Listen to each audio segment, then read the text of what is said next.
Good afternoon. Welcome to my garden, Lilac Hill, on a blustery January day. Happy New Year, my first video of 2026.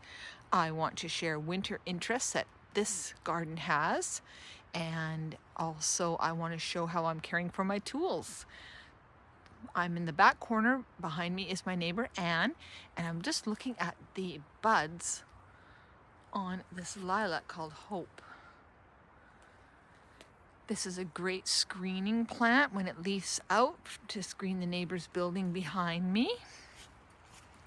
So coming back up here, slightly sloped behind me, so that's kind of the nature of the garden, is we aren't flat. We're always sloping towards the hills.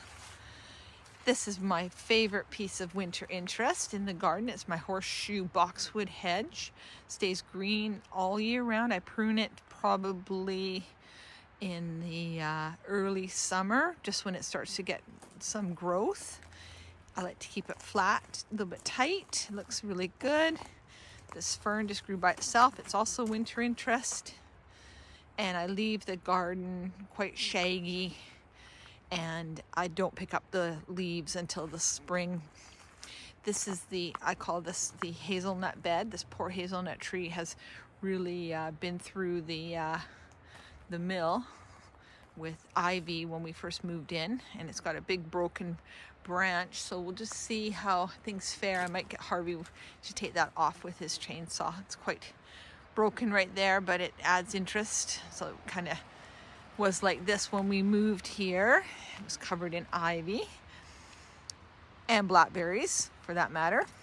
Blackberries came right up. Blackberries and ivy were all through here, absolutely solid. Big cleanup. I put some sand on this bed when Terry was doing the patio in the summer, and I don't really like the sand. I just don't like sand. It's not a gardening medium or mulch that I would use, so I'll work it in, and then I'm going to redo this whole area. This is just needing to be showcased a little bit better. The best plant in here is probably the pyrocanthus at the back.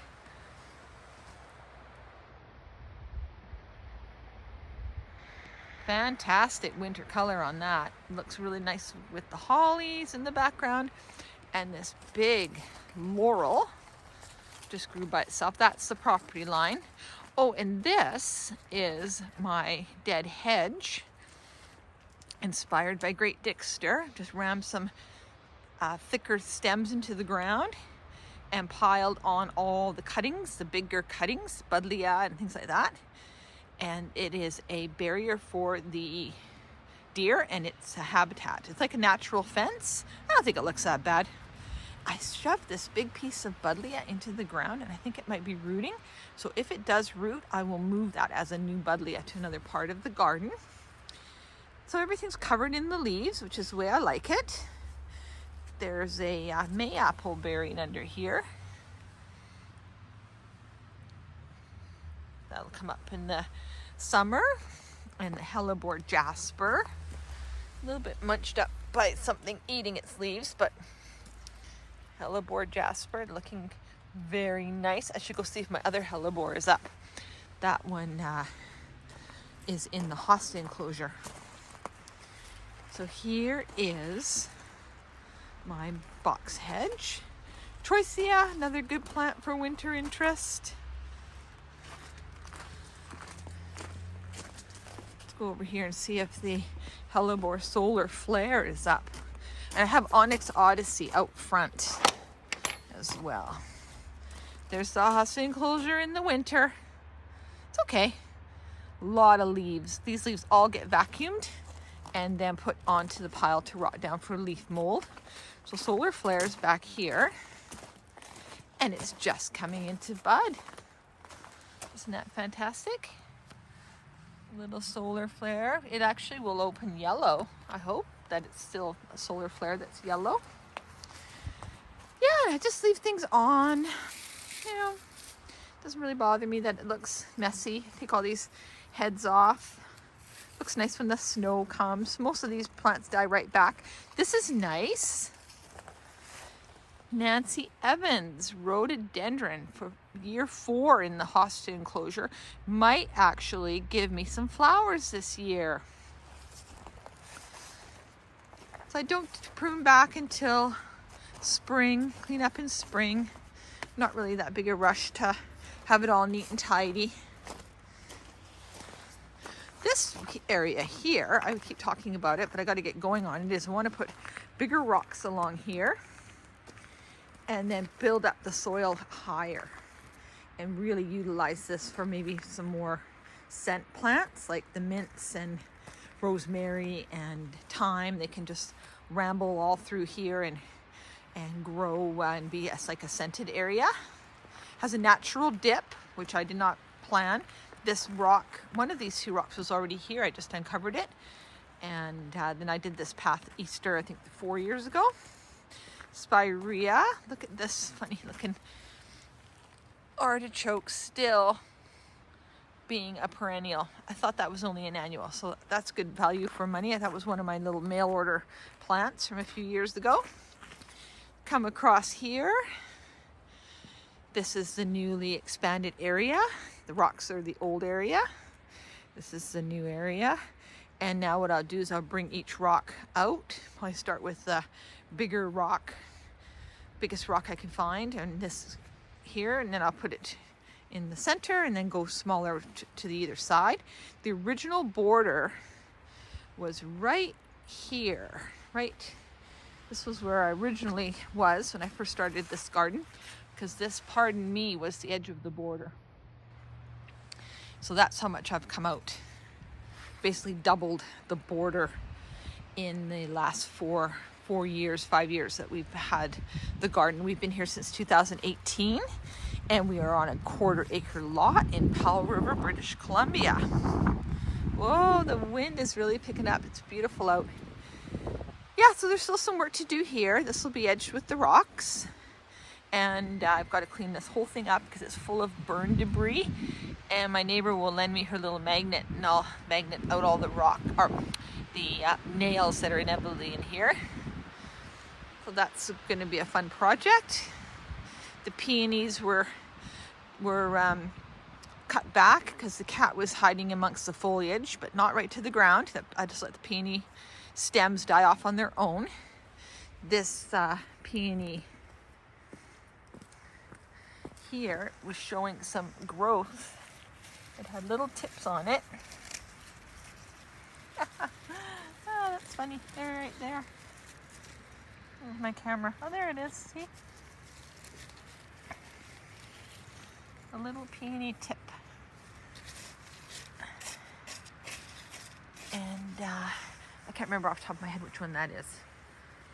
But yeah, so that's looking good. This is the bed that I'm going to put the daffodils in a few weeks. That all looks really nice. Look at the euphorbia for winter interest. And of course you can't not come out here and not enjoy the scent of the sarcocooa. Winter box is blooming. See, it's funny to have something blooming in January, but it's in bud.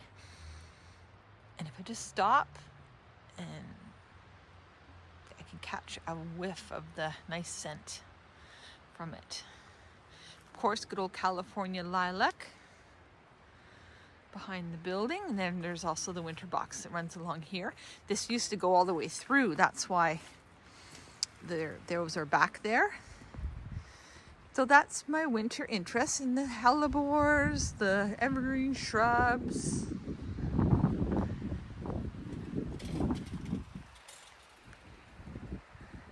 Hear the wind. So I want to come over here and just very quickly share what I'm doing. My little garden potting shed is full of things for waiting for spring storage. I'm gonna come back over here to the table because I have been being a good gardener and I've been cleaning my tools. This pair I did, I'm very happy with this. I've been sharpening them, and look at that nice Well, this side is the cutting edge. This side is just a brace, but there's a nice angle on that now. And these are sharp. Whoop. It's great. And I did my old Falcos. I buy a pair of Falcos about every 10 years. And these are the old ones, but they've all been nicely sharpened. Follow the bevel of the one side only. This is not the side. That's flat. That I just do with some steel wool. Steel wool.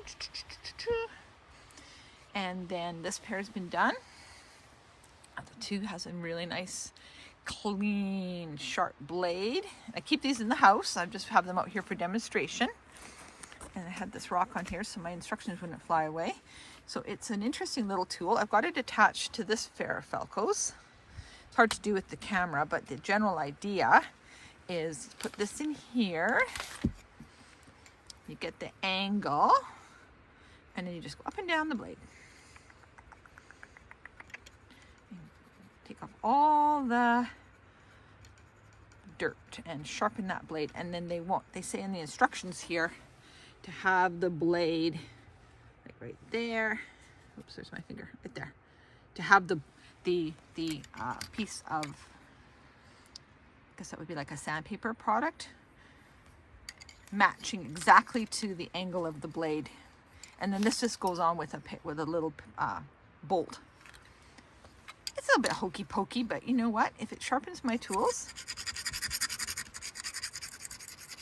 and you can kind of hear when the debris starts to fall off. And again, you only do one side of the blade. You can see the bevel. There's a little beveled edge right there. Follow the bevel. This is my newest pair of Falcos. These were really expensive, so I want to take care of them. But normally I would steel wool them all first, like I've done these two pairs. And again, these are really old Falcos, but they're really nice and clean now. I'll store them in the house, and just before I use them in the spring, I'll give them a good shot of like a WD-40. I'm really happy with this. I don't even know what the brand name is on this. They don't even close because this little thing is all rusted. But wow, so that's my project. So I'm going to get finished on that. And I think that's it for today. It's a beautiful, windy day. I'm looking forward to spring. Not yet, though. We still have to get through all the freezing and snow that comes usually in February. But thank you for watching on this stormy afternoon.